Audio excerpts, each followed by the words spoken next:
Okay, sports fans, today we are going to watch the long-awaited video on DNA replication. What I'm going to do is I'm going to show it to you on a short molecular level and kind of explain the main players. And then what I'm going to try to do is to show you kind of a live action film. It's animated, but it's real time video of replication happen, sort of apply what we look at here on the molecular level to that picture of DNA replication happening, or that video, which I've never done before, so it's going to be very exciting. I'm so excited. Okay, so let's start here. You guys should recognize this. This is DNA. This is the 5' strand. This is the 3' strand. How can you tell? The direction the sugar is pointing. That's the 5 carbon right there. That's the 3 carbon right there. It's pointing up, so that tells you everything. There's your deoxyribose, your phosphate, your bases held together with hydrogen bonds. These are covalent bonds, which are stronger, which keeps this little nucleotide right here joined together real nice and tight. Okay, right here in the middle are hydrogen bonds. They're weaker, and this is where they become a big deal, is in replication here. So this is a drawing molecular version of this beautiful drawing in the background. These ribbons being, of course, the 3' and 5' backbone strands, and these bars going across, of course, being the bases and the hydrogen bonds holding them together. Hopefully that was a 90-second review that you didn't really need, but here we go. Okay, replication, the point of replication is to make a copy of DNA. Pretty simple, right? Why does DNA need to be copied? Because as cells split in half, they have to have their own copy of DNA. And if you don't make a copy, then one of the two cells will not have a copy of DNA and will be therefore worthless. Anyway, so we have to make a copy. And what I want to show you now is how that is done. So this process of replication takes a lot of worker molecules to help it happen. It takes 4, in fact. And of course, if you remember from Avery's experiment, we call these helper molecules enzymes. And enzymes end in the word ase. Well, the first enzyme I want to introduce you to is helicase. Okay? And I don't know what it really looks like. It probably looks a lot more bumpy and globular, but I always denote it with just this circle like this, kind of a donut shape. And helicase, its job is to come in here. Well, if we're looking here, its job is to kind of come through here and break these bonds and split it into 2 strands. So it comes through here and it literally breaks these hydrogen bonds, okay? And it moves on to the next one and it breaks those. And of course on up.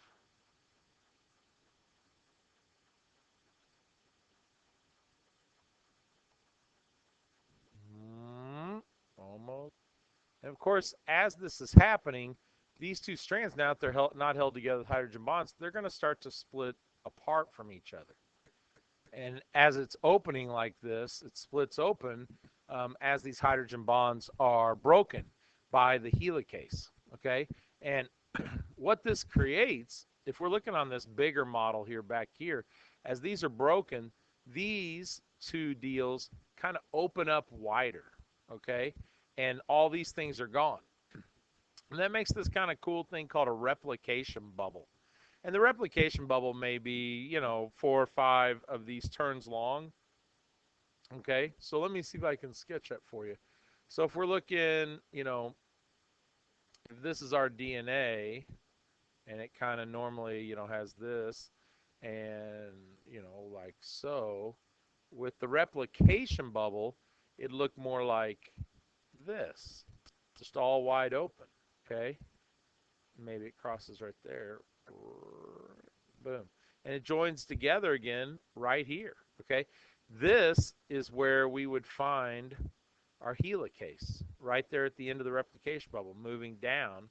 And it's going through here, and it's snip, snip, snip, snip, snip, snip, snip, okay? And it's opening this up, making this big bubble like this. And so there's bases, all along here, and, just and that's, of course, these bases right here, right? And the other side's the matching ones, which are no longer held together because the hydrogen bonds have been broken. You get the picture, right? Okay, well, here's what's cool. In a eukaryotic cell, there may be, along a string of DNA, when it's being copied, there may be hundreds of replication bubbles, all replicating at the same time. So for this to happen, we have to have hundreds of helicase molecules, and we have to have, uh, you know, and so we're talking thousands of these nucleotides are getting broken apart to make these bubbles. And so all along it, like if we're looking from a long way away, you know, it might look like this, right? These are all little replication bubbles, kind of like this right here, right? And, you know, here's the other side. Hundreds of them along the length of the DNA. Remember, DNA is 6 million of these bases long, so we're talking a substantial amount of these replication bubbles. Okay, you know, if you're really paying attention, you might ask this question: why the heck do we need replication bubbles? Why don't we just, you know, start at one end of DNA and undo it and go all the way to the other end? Well, that works for prokaryotic cells, and that's exactly what they do. They start at one end of the DNA, and the other enzymes that I'm going to introduce you to, they just start at one end, they go to the other, okay? But you got to remember, prokaryotic DNA is not very big, okay, by comparison. I mean, it's big, but by comparison, it's not. And so it doesn't take very long. But if you were trying to do eukaryotic DNA with 6 million bases, it would take a long, long time. So let me make an analogy. If I had two people start outside my room, and what I did is I set one person on the right side of the hall, one person on the left, but on the left, instead of just one person, I put 20. And our deal was is I had I don't know, a water bottle, and the person on the right could walk. They could walk. That was it. But basically, the group on the left, they all had a water bottle. Okay, and what their job was all they had to do is when I said go, they had to start from where they were and walk to the next person with the water bottle. That was it. Okay, and the other person had to go the whole distance to the drinking fountain to fill up their water. Okay, if we said go and everybody started at the same time on the left and the person on the right started at the same time, they all started to go, basically what would happen is everybody on the left would move forward 20 feet, the person on the right would move forward 20 feet, and at the end, the group on the left have all covered their distance. Person on the right's only gone 20 feet. I don't know if that's a good analogy or not, but I think that demonstrates to you that why a replication bubble is more efficient. It basically, if it's all happening at once in little snippets, they can get it done much, much, much, much faster than one enzyme working the whole length. Okay, if that doesn't work, talk to me in class, but I think that's a good analogy for what it's worth. Okay, so what do we do now that we've got this opened up? And I'm going to kind of clean this all up for you in just a second, but I'm going to introduce you to a new enzyme. Okay, so the new enzyme I want to introduce you to is DNA polymerase. Okay, here he is. Hi, guys. All right, this guy is the workhorse of workhorses. He actually does two jobs, which I will talk about in a little bit in two different sections. But he is he's the one that does everything. Okay, not everything. He's the one that does majority of the work. And the DNA polymerase, what he really does is he takes nucleotides and puts them in the right place. Okay, so the problem is, before we start, and I don't know if you can tell here, we're inside a replication bubble here. The problem is, before we start, the DNA polymerase needs to know where to start. Okay, and for that, we need our next enzyme, which is an RNA primer. Now, the irony here is I just made him shaped like a square, but he's really a few nucleotides mixed with some other stuff, and he matches here. And so he kind of bonds here and with other nucleotides. They bond temporarily. And the polymerase Polymerase then takes these guys and says, oh, this is where I'm supposed to start. He recognizes where he's supposed to start, and he bonds them together. Now, I'm not going to draw the hydrogen bonds for right now. I'm just going to show you it bonds together. Okay? So the RNA primer tells them where to start. The DNA polymerase, right here, takes, this is the polymerase, it takes this nucleotide and puts it in the right position. Does that make sense? Not if it makes sense. All right, awesome. Okay, except I know you're going, wait, those are two pyrimidines. Good catch for those of you paying attention. All right, I'll fix it. Hang on. Magic. Okay, so now we're correct. So there's that. Now, once this is done, then the DNA polymerase goes and gets another base or another nucleus and brings it into place. Okay, so it kind of joins right here. Okay, boom. And you can see this happens over and over, and it happens on both sides. Except, oh, I so messed up. But I'll show you something really cool here in just a second. Okay, let me fix this, then I'll show you how I messed up. Okay, here we go. So the mistake I made, which was, I don't know if it was apparent or not, was this. Remember I told you 5' and 3' will become a big deal? It's a big deal. And here's why. We call the 5' strand right here the leading strand.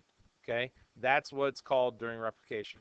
The 5' strand is the leading strand. The 3' strand over here is known as the lagging strand. Okay? And the lagging strand has to be copied differently. And I'll tell you why. It's because of this guy right here. This DNA polymerase can only move 5' to 3'. It only moves that way. It can't do that. Can't do it. It can do this, but it can't do this. Okay? So that makes a big deal. So when it's doing this, it's not a big deal. It puts this one in place, gets another one, puts this one in place, gets another one, puts this one in place. As a matter of fact, it kind of sits still and the DNA moves through it. And that makes it pretty handy. It's the DNA is moving this way, which moves it 5' to 3' through it. All right, so then we get the next one and the next one and the next one, and they would all build up, okay, until we a whole new matching strand. Now see, this is exactly what's made. As this guy goes through it, as he goes through it, 5' to 3', so as he goes this way, it builds this whole new section like this until we have a whole new strand of DNA with two things, a 5' strand and a 3' strand, okay? And then over here, when we're done, we'll have a whole nother strand, okay, built right here, which I'm going to show you in a minute. It's done differently, so I'll show you in a minute. But it's going to be right here, so we'll end up having one strand here, one strand here. We call this the parent, and that's the daughter. Parent will be daughter. Does that make sense? Cool, but we're not really done yet. So let me show you a couple more things. First, we still have this primer here, which kind of gets in the way of some stuff. So we need another enzyme, and it looks kind of like scissors. And he is called, or it is called, ligase. Okay? So there is our fourth enzyme. Remember, we had helicase, we have DNA polymerase, we have RNA primer, some people call it primase, and then we have ligase. Okay? Now, ligase's job is very simply to come over and snip out the RNA primer. Boom, gone, and then it goes away. But it'll go look for other RNA primase attached somewhere. But that's its job, to cut it out. Now, I told you a minute ago that DNA polymerase has two jobs, okay? Here's the second job. Its job is to go in and look for mistakes. So it checks it. It moves along. Fine. Wait. That's not fine. Those are both pyrimidines. Oh my God, we have to fix this. And it takes this one. It says, you're wrong, and pulls it out. And in its place, it pulls in one that it feels is better for the job. Boom. And it fixes it. Then goes the next one. Whoa, who put this thing together? This is terrible. And it takes it out. Boom. And it finds the right one. And it pulls it in. Bing. Sort of like that. Yeah. And then it moves to the next. Oops, sorry. Then it moves to the next one. Fine. Fine. No. And you get the idea. Fixes it the whole time. So that's polymerase's second job. Its first job is to put the nucleotides into place. The second job is to go back and proofread it and make sure that it's correct. Okay? So those are the two jobs. It does it 2 different times. So at this point, you should know what helicase's job is. You should know what primase's job is. You should know what DNA polymerase or helicase's job is. Now I confuse myself. You should know what helicase's job is, RNA primase's job is, DNA polymerase's job is, ligase's job is, and DNA polymerase's second job is. 4 enzymes, 5 jobs. Do you know them? All right. Well, hang on. We got to look at one more thing about this strand. This is where it gets a little confusing. Okay, I'm going to shrink this strand way down so that we can focus on this other strand, okay? This strand here. Because the deal is, if you remember, this guy right here, the DNA polymerase, cannot go this way to build the new stuff. That's the problem, right? So we've got to figure out a way to make this work. Well, it can go this way, but if it does it, it's awkward because it's being spun apart up here and it's going here. And so, you know, you got to move back this way. But by the time you get to here, you've got more, and it makes this weird bubble, which I'm going to show you in a second. This big loop. And so what it's got to do, and I'm sorry, it can go this way. No, it can go this way. It can't go the other way. So it's got to make this thing called an Okazaki fragment. All right, she's going to do some talking here. Let me get it started here. Sorry. How do I get it started? Oh, there. All right. Here's the live action. So check this out.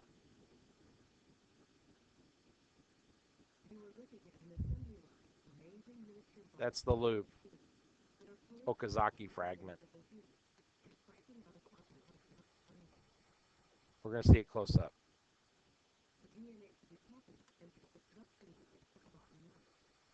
Right here. This bad boy.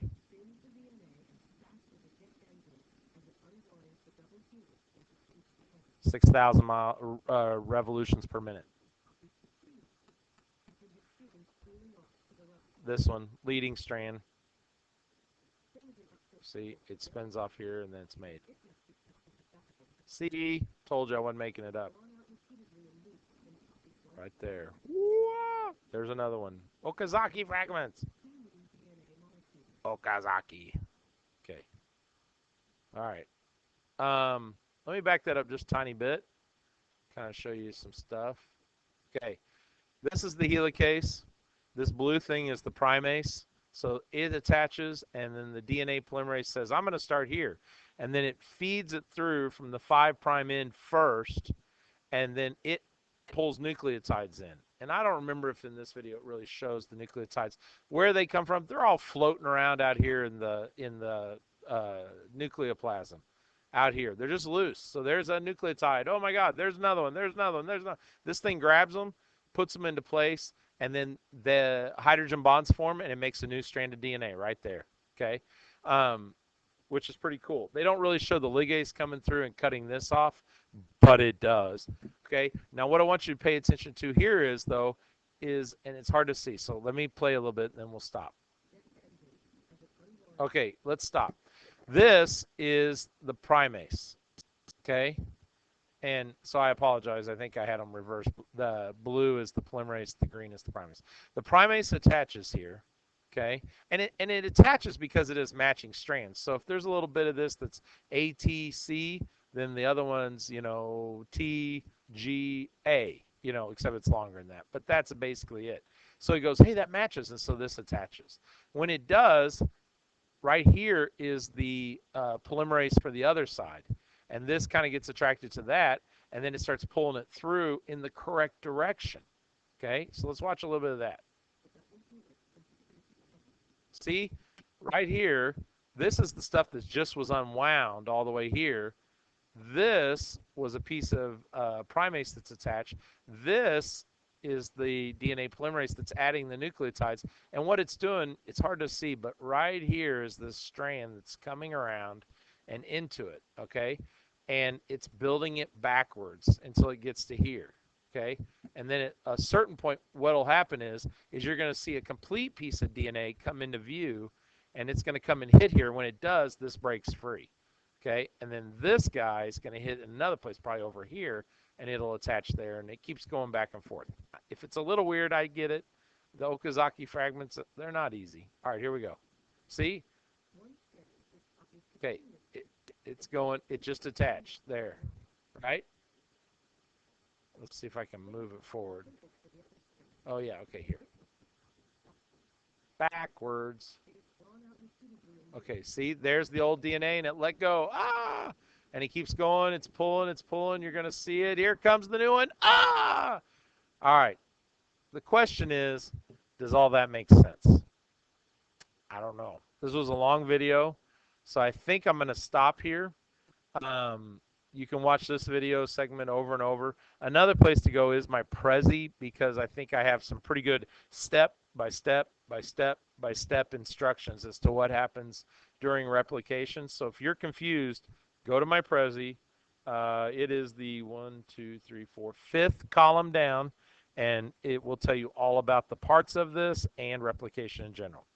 Okay, well, I hope you guys have a great weekend. I have 13 minutes to get this thing posted.